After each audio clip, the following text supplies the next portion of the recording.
Welcome back to N's NotebookLM. Today we're going to tackle one of the most famous phrases in all of philosophy.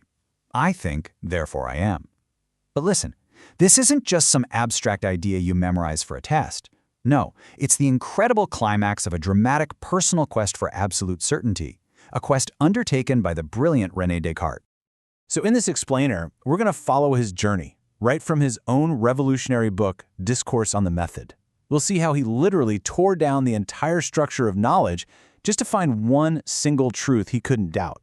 But before we get into all that, I want you to ask yourself this simple question, because it's the exact problem that drove Descartes to just abandon everything he'd ever learned.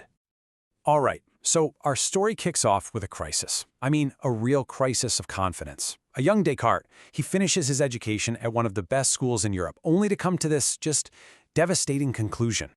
He felt like his entire prestigious education had taught him, well, nothing certain at all. And what's really fascinating is how he got there. He didn't just have a bad feeling. He systematically dismantled the most respected sciences of his time.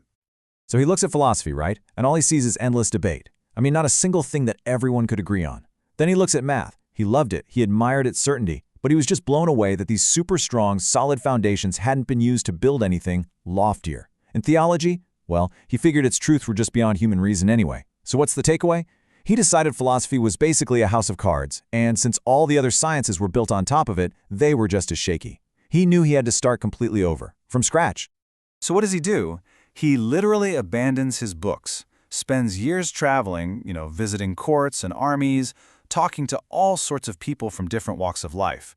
But most importantly, he decided to turn the microscope on himself, to study his own mind and find a better, more reliable way of thinking. And this leads to a huge breakthrough. He's holed up in a room in Germany, stuck there for the winter, and he has this profound moment of insight. He comes up with a whole new method, a set of just 4 simple rules to guide his thinking.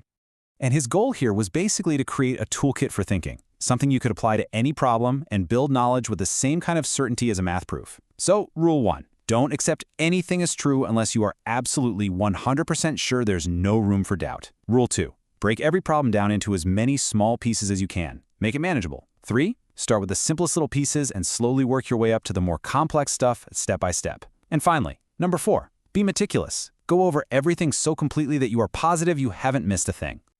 Okay, so now he's armed with this new method. Descartes begins his quest for that one unshakable truth. And he does it by turning his greatest weapon, doubt, on absolutely everything he thought he knew.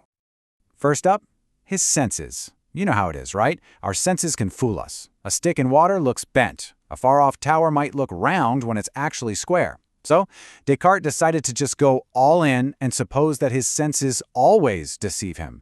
A pretty radical step. Next on the chopping block, his own reason. He knew that people make mistakes in reasoning all the time, even with simple geometry.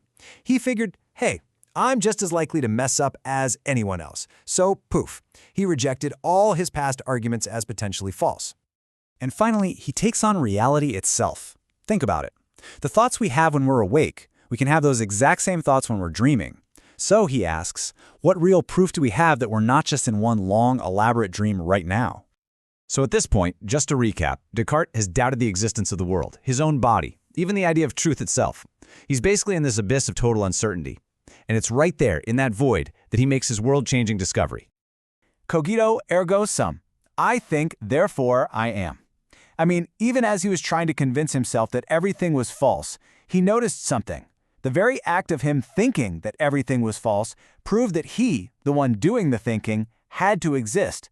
It was absolutely necessary. And that's the whole thing, the cogito. This was the one single absolute certainty.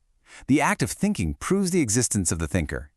Even if every single one of my thoughts is wrong, or a dream, or a deception, I, the one having those thoughts, must exist.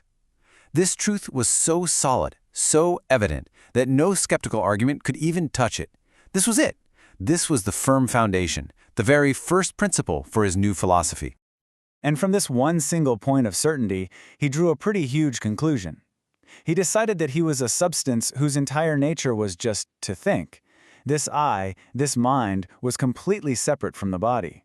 In fact, he argued it was easier to know the mind than the body. You could doubt the body's existence, but not the mind's. The mind would still be what it is, even if the body didn't exist at all. But Descartes' quest didn't stop there, not with just proving his own existence. He used this first principle as a bedrock, a foundation, to rebuild an entire system of knowledge that would, and this is no exaggeration, change the world forever. His emphasis on reason, on radical doubt, on this kind of mechanical view of the universe, it literally set the stage for centuries of science and philosophy.